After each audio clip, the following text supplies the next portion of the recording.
Hey, greetings friends, Jacque Howard here. I'm at the Conservatory Mansion. That's it. Not far from the train station, the Transit Village, Jackie Dan Ivy's joint, Cultural Hub, contact information.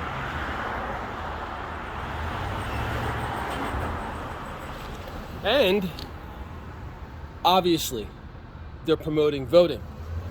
So I got a phone call, message from Angeline Dean and said, hey, come on over to the conservatory. We're over here.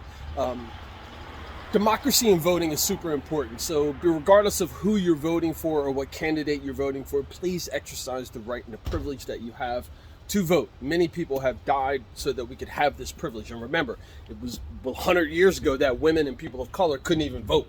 And they're trying to take that away from us now. More on that later. But here at the Conservatory Mansion. Hello, y'all. Look, all this art happening here. Hope I didn't catch them by surprise.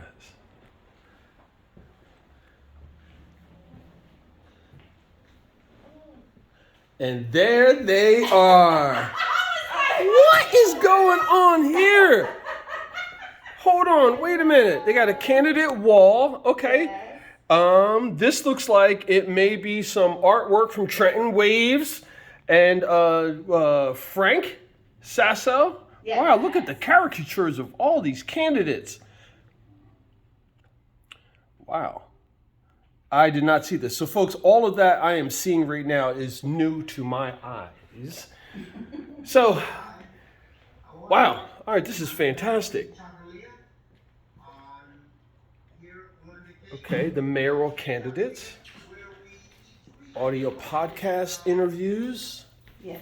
Looks like they got some technology going on with a big screen, multiple big screens. Goodness. Hi, everybody. Please come down to the Conservatory Mansion. We're putting together the flyer with the times and the days of availability. We need every Trenton resident to come down to the Conservatory Mansion. Tuesday is election day. A number of folks have mentioned several times that they are not familiar with these candidates, and the purpose of this exhibit is to bring your attention to the names, the 26 names and faces of those who are going to be, you're going to be, well, not everybody's going to be voting for every candidate, but if you need to know more about the candidates, which I believe a lot of you do, there were so many, there's already a lot of content out here. So there are videos, there are podcast videos, there are audio podcasts, there's a variety of forums that are taking place, and a lot of times it's hard to find out beforehand where they're going to take place, but this is a one-stop shop for you to come, and you can get information about how to research these candidates. And we are working right now on just, again, finalizing the times for the exhibit, but it is up and running as of right now. So, all right. Well, Jacque, thank you so much. Even Jacque has been doing interviews, which you're going to see also when you come here. Awesome. Okay? Thank you, Jackie. Thank you. So I'm going to, again, folks, this is the first time that I'm seeing this, and thank you, Angeline, for the invite. Mm-hmm. And it looks like this is broken down between each of the races, equal presentation given to everyone, a very clear photograph of each person that I've seen so far, and their public photographs, and even the QR codes, which is something else. All right. We got Talia Armstrong rolling here, and this is going to be the West. That's where also Kamal, that's a lot of Kamal's interviews as well. Okay. Are there. And then the eastward. I'm going to go around because I absolutely do not want anyone to say that I missed someone or that someone didn't get a fair opportunity. Voter registration information. Now, folks, if you have not registered as of October 18th, you cannot vote in this election. However, it behooves you to register right now whenever you can so that you can register vote in the other elections. Super important to have information about what the roles are of the mayor and council, which is a big dispute.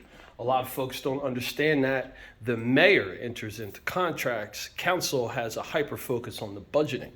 You've heard me speak about maybe we need some people who are penny pinchers who are in the city council seat, but that's for another conversation. This is about the 2022 Trenton City Municipal Elections happening Tuesday, November 8th, which is a new date for us. In addition to that, make sure you pay attention to the times of each of the positions. Not all of the candidates will have 4-year terms. The individual wards, the East, West, North, and South, are 2-year terms. At large is now 4 years to coincide with the mayor. Long and short, we need as many of the 83,000 people who are in Trenton who are registered to vote to come out and vote, to participate in their democracy, for them to realize that they are the key to how this city goes forward, and that it is imperative for us to hold all of our elected officials accountable for all of their actions, because they represent all 83,000 people of us. There's lots of information here that may coincide with some redlining when we talk about redistricting and some of the rules that are allowed to happen with that, like changing where neighborhoods lie, whether they're in one ward or the other. This short amount of time that I'm here is not going to give you a full scope of what you can achieve by coming here. You have to come by yourself. Bring someone who is 18 years old. Bring those young people in here so they can ask questions about why do we have different colored forms? Why are forms done the way that they do? Who's the person who writes the ballot? Who designs the ballot? Because that is a job as well. Paula Salome Cavello, the Mercer County clerk. We have interviews with her. Because all of us who are doing civics and support civic engagement recognize the importance of this when it comes to how society functions. And civics alone means your personal involvement, regardless of who you are. If you live here, get involved and get into the game. I'm Jacque Howard. Make sure you come over to the Conservatory Mansion and see all that they have here. Remember, it's always about justice, peace, and humility.